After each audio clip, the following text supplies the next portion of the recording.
Hello दोस्तों, मेरा नाम रॉकी है। मेरा बिहार दरोगा 2213 में अंतिम रूप से चयन हुआ है।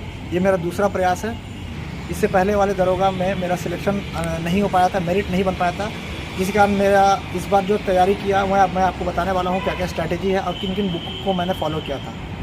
तो सबसे पहले आपको एक बेसिक बुक मान के चलना होगा, जो आप या तो क्राउन मान सकते हो या फिर आप लूसेंट पढ़ सकते हो। इन दोनों को आप पहले अच्छे से तैयारी कर लो, कम से कम 80% पढ़ने के बाद आपको क्या होगा ना कि एक्स्ट्रा उसके साथ साथ और भी सब्जेक्ट को जोड़ना पड़ेगा, जिसमें कि आपका मार्क्स को थोड़ा इंक्रीज़ कर सके। क्योंकि आप मेंस पास तो कर जाओगे, लेकिन मेरिट के लिए आपको एक्स्ट्रा मार्क्स चाहिए, जो मेंस से ज़्यादा कम से कम 5-6 नंबर हो। तो उसके लिए आपको बेसिक बुक के साथ साथ आपको कुछ एक्स्ट्रा बुक्स भी उसमें ऐड करना होगा। जैसे स्पेशल आपको फिजिक्स के लिए आप चाहे आप खान सर का नोट्स पढ़ सकते हो। साइंस को अगर आपको प्रॉपर सिर्फ साइंस पढ़ना है तो आप दृष्टि का क्विक बुक पढ़ सकते हो, जिसमें फिजिक्स केमिस्ट्री बायो हो सकता है, या फिर झा सर का आप बेस्ट बुक आता है फिजिक्स और केमिस्ट्री के लिए, वो पढ़ सकते हो।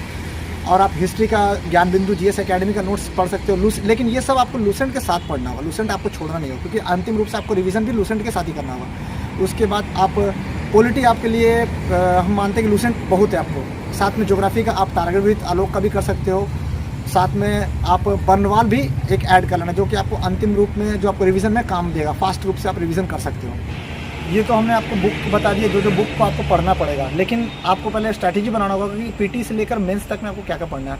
तो पीटी में सबसे पहले हमने सिर्फ 5 कोर सब्जेक्ट को फोकस किया था। जो 5 कोर सब्जेक्ट आपको कम से कम 75 नंबर्स के आते हैं एग्जाम में, और अगर आप इन 5 कोर सब्जेक्ट पर पकड़ अच्छे से बना लोगे तो आपका 70 नंबर 65 नंबर तो कहीं नहीं जाएगा। बहुत ही बुरा स्थिति रहेगा तो 60 नंबर आपका आएगा ही आएगा, अगर इन 5 कोर सब्जेक्ट को आप पकड़ लोगे तो। सबसे पहले आप हिस्ट्री कर लो, फिर पॉलिटी कर लो, ज्योग्राफी कर लो, फिर आप बायोलॉजी कर लो, और साथ में करंट अफेयर कर लो।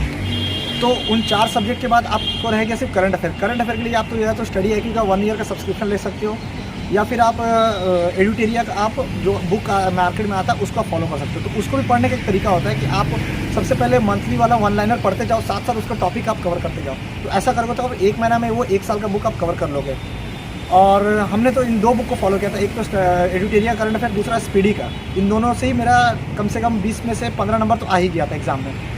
ये 5 सब्जेक्ट को जब आप कवर कर लोगे ना, तो आपको मेंस में हल्का पड़ेगा। मेंस में सिर्फ आपको रह गया फिजिक्स, केमिस्ट्री, इकोनॉमिक्स, और साथ में आपका मिसलेनियस रह गया। तो ये आपको 20-25 नंबर करेगा तो आपके लिए हल्का हो जाएगा, क्योंकि आपको मेंस में मैथ्स भी पढ़ना पड़ेगा। अब आपको टेस्ट सीरीज पे भी ध्यान देना पड़ेगा, क्योंकि आप पढ़ तो लिए हो, लेकिन पढ़े हो क्या, आपको इवैल्यूएट कैसे करना है कि आपका मार्क्स कितना आ रहा है नहीं आ रहा है, आपको उसको जांचना भी है। तो सबसे पहले जब आपका एग्जाम से लंबा समय जब आपके लिए रहे, तो आप सबसे पहले भारी सेट को थोड़ा यूज़ करना शुरू करो। उससे क्या होना कि आपको डीप एनालिसिस करने के लिए मिलेगा मौका। तो जब आप भारी सेट मारोगे फिर थोड़ा मॉडरेट पे जाना, और जैसे एग्जाम नज़दीक आ जाए तो आप हल्के हल्के सेट मारना। जैसे हो गया आपका केबीसी नैनो हो गया, फिर आपका रहमान सर का भी आता है सेट हल्का ही, जिसमें आपको 80-85 नंबर आ जाते हैं आराम से, क्योंकि ईजी क्वेश्चन ही एग्जाम में ज़्यादा रहते हैं। हार्ड और मॉडरेट क्वेश्चन तो 20 से 30 नंबर ही रहेंगे, लेकिन ज़्यादा 70 क्वेश्चन तो आपको ईजी रहेंगे। तो इसलिए आपको ईजी क्वेश्चन को नहीं छोड़ना, ईजी क्वेश्चन पे पकड़ बना के ही आपको रखना है। मेंस के लिए आपको मैथ्स भी आपको ध्यान देना पड़ेगा, जो आपको 20 नंबर का रहेगा। मैथ्स और रीजनिंग कम से कम 20 नंबर का आएगा। तो हमने बस इतना ही किया था। जो भी बुक आपका जो भी आपके पास मैथ्स की बुक अवेलेबल है, उसमें से आप हर चैप्टर का 20-25 क्वेश्चन या 50 क्वेश्चन तक आप प्रैक्टिस कर लो। उतना ही कर लोगे आपका, क्योंकि बिहार के एग्जाम में ज़्यादा भारी मैथ्स नहीं आएगा, आपको हल्के हल्के ही मैथ्स आएंगे। तो इसके लिए आपको बस बेसिक मैथ्स ही बना के रखोगे ना, तो आपके आ जाएगा। मेरा तो 20 में से 19 मैथ्स मेरा बना था, एक छूट गया था क्योंकि हमको उसका कॉन्सेप्ट नहीं आता, और साथ मेरे पास टाइम भी नहीं था बचत बनाने के लिए, तो मेरा 20 का 20 बन जाता। तो अब बस लास्टली आपको ये करना है कि जैसे आपका एग्ज़ाम आ जाए, ये तो आपने पूरा पढ़ लिया जो 3-4 महीना पढ़ना था, लेकिन जब आपके पास समय खत्म हो जाए, जब आपका एग्जाम नज़दीक आ जाए, 15-20 दिन बचे, तो आपको क्या करना चाहिए, सिर्फ और सिर्फ जो आपने बेस बुक पकड़ा है उस बेस बुक को पढ़े। साथ में आप बर्नवाल है उसको, बस यही 2 बुक को आप बार बार जितना बार रिवाइज करिएगा उतना ज़्यादा रहेगा, अच्छा रहेगा आपके लिए, और मार्क्स ज़्यादा से ज़्यादा अटेम्प्ट होगा। क्योंकि उससे आपका कन्फ्यूजन दूर होगा, क्योंकि आप बेस बुक को आप जितनी बार रिवाइज करेंगे ना, आपका एग्जाम में कन्फ्यूजन ही दूर हो जाएगा।